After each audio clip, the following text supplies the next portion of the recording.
बिस्मिल्लाहिर्रहमानिर्रहीम। अस्सलाम वालेकुम नाज़रीन, मैं हूं आसिम नसीर और आप देख रहे हैं हमारा यूट्यूब चैनल। नाज़रीन, हमारे साथ मौजूद हैं मशहूर मॉरफ एस्ट्रोलॉजर न्यूमरोलॉजिस्ट मलिक महबूब साहब। अस्सलाम वालेकुम मलिक साहब, क्या हाल है, कैसे हैं आप? वालेकुम अस्सलाम। अल्लाह का शुक्र है। आप बताएं कैसे हैं आसम साहब।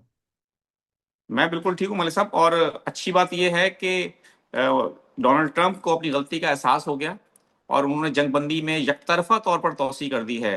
अगर कहा जाए, आपके भी चेहरे पर मुस्कुराहट है, मैं आपसे भी यही कह रहा था कि ईरान अमेरिका को घुटनों पर लेकर आ गया और आपकी पेशेंट गोई दुरुस्त साबित हुई है। आपने कहा था कि मुज़ाकरात आपको नजर नहीं आ रहे, 100% पेशेंट गोई दुरुस्त साबित हुई है।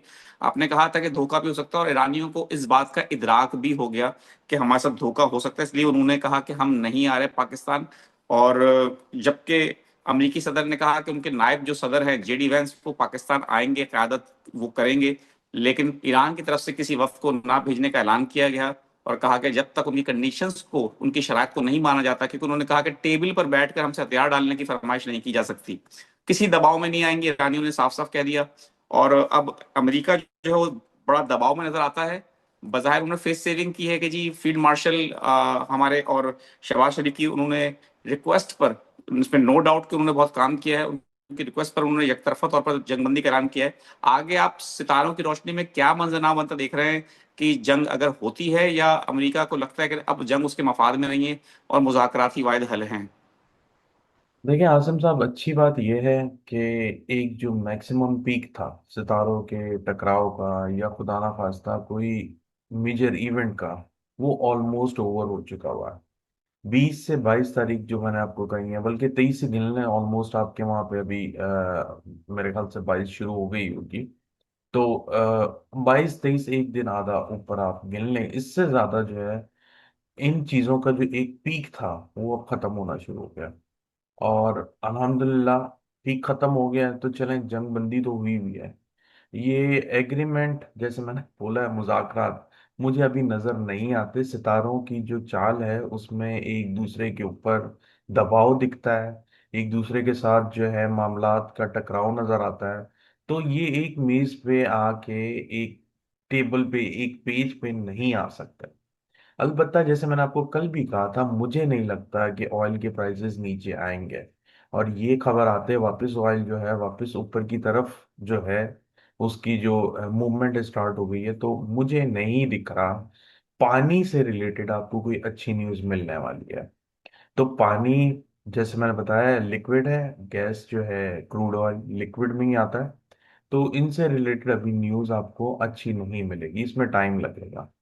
आने वाले दिनों में ये चीजें ऊपर नीचे चलेंगी, लेकिन अगर आप ये सोच रहे हैं जमीन बोझ हो जाएंगी या जैसे पिछले साल क्रूड ऑयल के प्राइस थे वैसे चल पड़ेंगे, वो नजर नहीं आते। मैं फिर से कह रहा हूँ, और इसी की वजह से ऐसा लगता है कि जून जुलाई अगस्त इसमें भी कुदरती आफात का बढ़ना बहुत हद तक नजर आता है।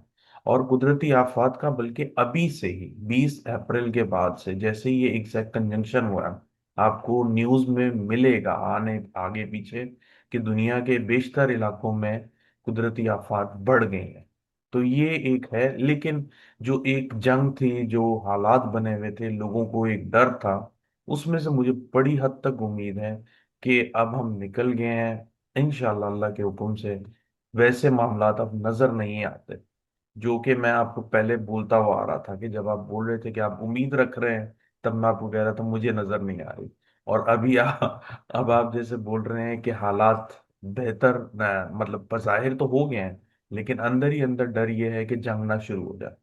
उसके अब मुझे जरा आसार बहुत कम हद तक कम नजर आ रहे हैं।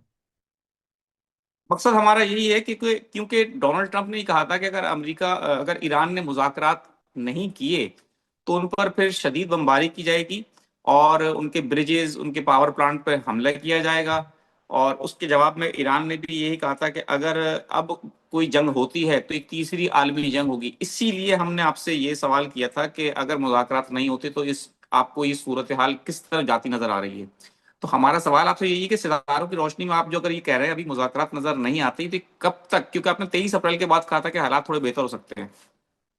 जी, जैसे ये 2 दिन है अभी भी, इसमें क्रिटिकल टाइम है। देखें, एक मैं आपको समझाने की कोशिश करता हूँ, शायद आप समझ जाए। खुदा ना खास्ता कोई बंदा बीमार होता है, उसका एक पीक होता है। वो बीमारी की शिद्दत बर्दाश्त करता है, उसके बाद वो रिकवर होने वाले मोड में आ जाता है। अब जो हालात हैं वो रिकवरी के मोड में, लेकिन इसका हरगिज मतलब नहीं है कि डोनाल्ड ट्रंप यू टर्न नहीं ले सकता। हालात वैसे ही खराब हैं, लेकिन उसमें एक इम्प्रूवमेंट का चैनल स्टार्ट हो गया है। तो अब यहां से इन चीजों में बहुत हद तक कमी आना शुरू हो जाएगी, मामला ऑटोमेटिकली। जैसे सीज फायर हुई हुई है पाकिस्तान इंडिया की, मामला दोनों तरफ से मुज़ाकरात नहीं हुए लेकिन चल रही है सीज फायर। तो यही चीज इनके साथ भी रहेगी। मैंने आपको बहुत दफा बोला है कि दुनिया में टेम्परेरी पॉज है, पीस नजर नहीं आता। यहाँ पे खत्म होगा कहीं और शुरू हो जाएगा, वहां खत्म होगा कहीं और शुरू। क्योंकि हम एक ट्रांसफॉर्मेशन के अमल में हैं। अगर आप ये सोच रहे हैं दुनिया में बिल्कुल अमन आ जाएगा, सब अच्छा हो जाएगा, अनफॉर्चुनेटली ऐसे हालात नहीं है। लेकिन जो इतना क्योस बना हुआ था, टर्मोइल सिचुएशन थी, दुनिया आवाजें निकाल रही थी कि न्यूक्लियर चलने वाला है, वैसे हालात नहीं है अल्हम्दुलिल्लाह। तो डोनाल्ड ट्रंप ने जो ऐलान किया मलिक साहब, और कई दफा उस बात का वो कह भी चुके हैं, मुख्तलिफ आउटलेट्स को उन्होंने जो इंटरव्यू दिया और उनके स्टेटमेंट सामने आए कि हम ईरान के साथ एक बहुत बड़ी डील करने वाले हैं, बहुत बड़ी डील कर सकते हैं। तो आपको लगता है कि यानी कि आपकी बातों से ही लगता है कि कोई बहुत बड़ी डील होने के इम्कान नहीं है ईरान के साथ? नहीं सर, ऐसा कोई डील वील नहीं होने वाली, मुझे नहीं नजर आती कोई डील। अगर ये डील होगी तो मई में होगी, उससे पहले नहीं होगी। अलबत्ता ये है कि इसके जरूर आसार दिख रहे हैं कि अब जंग के आसार बड़ी हद तक खत्म होते जा रहे हैं। जैसे जैसे हम आगे दिन बढ़ते जा रहे हैं, जितने दिन हम आगे चलेंगे इंशाल्लाह जंग में डेफिनेटली बहुत कमी आ जाएगी, या जंग के जो बादल हैं वो हट जाएंगे, ये कहना बेहतर है। चलें, ये तो अच्छी बात है मलिक साहब। कुछ लोग मुझसे ये भी सवाल कर रहे हैं कि आप ईरान और अमेरिका की जंग के अलावा पाकिस्तान और इंडिया की जंग के हवाले से भी मलिक साहब से पूछें। तो उसके आपने जो अंदेशे का इजहार किया था कि अप्रैल और मई में आपको नजर आता है कि कुछ इस तरह इंडिया कोई शरारत कर सकता है, जी उसके चांसेस कितने फीसद लगते हैं आपको?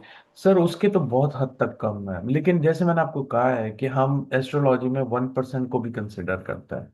यूं कहा जा सकता है 5 to 10% चांसेस हैं कि इंडिया शरारत कर सकता है, लेकिन उसके कम है कंपेयर टू ईरान और अमेरिका के। लेकिन कुदरती आफात के बहुत हद तक चांसेस बढ़ चुके हैं, स्पेशली 20 अप्रैल के बाद, 20 अप्रैल के बाद से। बिल्कुल ठीक है मलिक साहब। मैं कुछ और भी सवालात हैं वो आपसे करूंगा, लेकिन कुछ लोगों के सवालात ले लूं, क्योंकि लोग बहुत शिकायत कर रहे हैं कि आप हमारे सवालात नहीं लेते। लेकिन वक्त की किल्लत के बायस हम सारे सवालात नहीं ले पाते, जो भी सामने आ जाते हैं रैंडमली उनके सवाल पिक कर लेते हैं।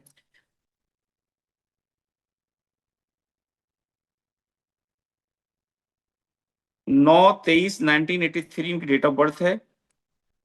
Can you tell me when and where I will get married? I live in New York state में रहती हैं, ये शलगल में रहते हैं। ये बताना बड़ा मुश्किल है, जायचे के बगैर बताना बहुत मुश्किल होगा। बिल्कुल ठीक है। कासिम अली, अली कासिम नाम है इनका। 5 अक्टूबर 2001 इनकी डेट ऑफ बर्थ है। अ, वो कह रहे हैं मेरी सेहत के बारे में और मेरी नौकरी के बारे में बता दें कि तरक्की कब होगी।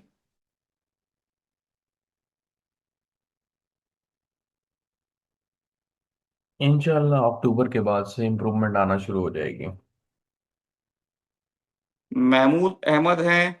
1 जनवरी 1977 इनकी डेट ऑफ बर्थ है। वो कह रहे हैं मेरी मुश्किलात कारोबार कब बेहतर होगा और कर्ज कब उतरेगा।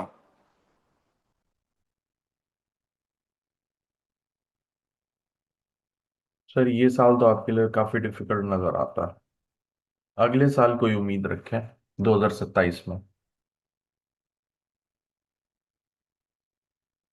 15/4/1991 इनकी डेट ऑफ बर्थ है।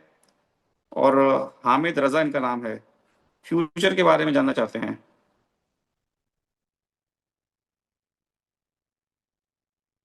ये साल तो फिर भी बेहतर जाएगा, अगले साल काफी मुश्किलात हैं, so be very very careful. Zafar Iqbal साहब हैं। 3/1/1979 इनके हालात काफी खराब हैं, वो पूछ रहे हैं कब तक बेहतरी आ सकती है। 3/1/1979। जी।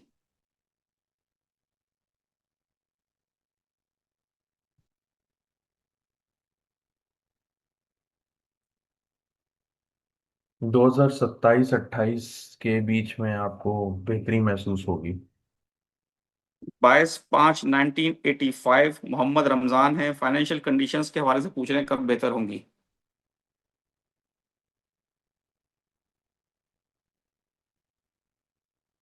शॉर्टकट नहीं लेंगे तो बहुत जल्दी हो जाएगी। शॉर्टकट लेंगे तो मामला जरा आपके इस दफा डिस्टर्ब दिख रहे हैं इस साल में। बिल्कुल ठीक है मलिक साहब, बहुत बहुत शुक्रिया हमें वक्त देने के लिए। नाज़रीन, यहाँ हमारे व्लॉग का वक्त खत्म हुआ। मुझे और मलिक महबूब साहब को दें इजाजत। आखिर में हमारा वही पैगाम है, मुस्कुराएं, प्यार बांटें और अपने आसपास के लोगों का ख्याल रखें। अल्लाह हाफिज।